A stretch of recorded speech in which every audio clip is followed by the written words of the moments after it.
just that the guys, parang stayed there for a while. Sorry, hindi ko masyado alam kung ano nangyayari kasi... Don't worry, it's okay. Just don't worry. You're... Para ka lang nagbabakasyon, Jel. Sobra. Siguro, you deserve a vacation. Kaya nandito ka. Meron kong mga toka-toka sa kanya. Sa ganyan? Wala naman. Kahit sino. Naghugas na. So, ito yung sakit ko. Ah, Ito sakit ko. talaga? Hugas. May sakit pala siyang ganyan din. Sakit. Di ka pa ba nag-shower? Nag-freshen up ka lang? Pwede ka na mag-shower. Ano yun? Paalam lang ako. Saan? Okay. Hindi ka na kailangan magpaalam. Basta nag-alarm na nag-doorbell na siya. Ay, nag-ding-dong, tas housemates, maligo na. Niya kasi akong gamitin yung special bathroom. Pwede ho bang gamitin ko na lang yung minsan sila naliligo? Nasa sa'yo yun. Okay po. But I'm giving you the privilege to use it. Pag puno na lang po sa ako gagamitin. Niya kasi ako eh. Kaso kasi sa paggamit ng regular shower, limitado ang oras.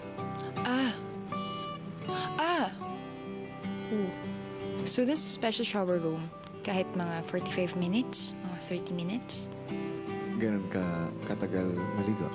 maarte po ako eh. Sa loob ng aking bahay, sana ay maunawaan mo ang mga limitasyon din. Baka mabawasan ang oras mo para sa iyong special missions. Gusto ko magreklamo pero ang bait niyo pong kausap. So wag na lang po. Yung sakit ko na siguro kailangan ko rin ayusin talaga na marami rin nabubuisit na ang tagal ko ho talaga maligo. Ini-enjoy ko ho yung bawat segundo sa paliligo ko. Masaya ako pag naliligo ako. Pero may point kayo na dapat umayos nga ako para maging fair din ako sa mga kasama ko sa bahay. Saka ang husay niyo kasi mag-explain. So, okay na po sa akin.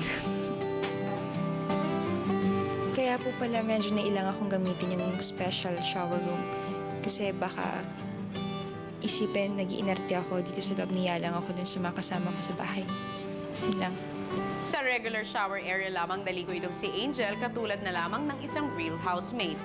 Yan ang pakikisama. Sa oras ng pagtulog, umiral na naman ang pagiging masinop ni Angel.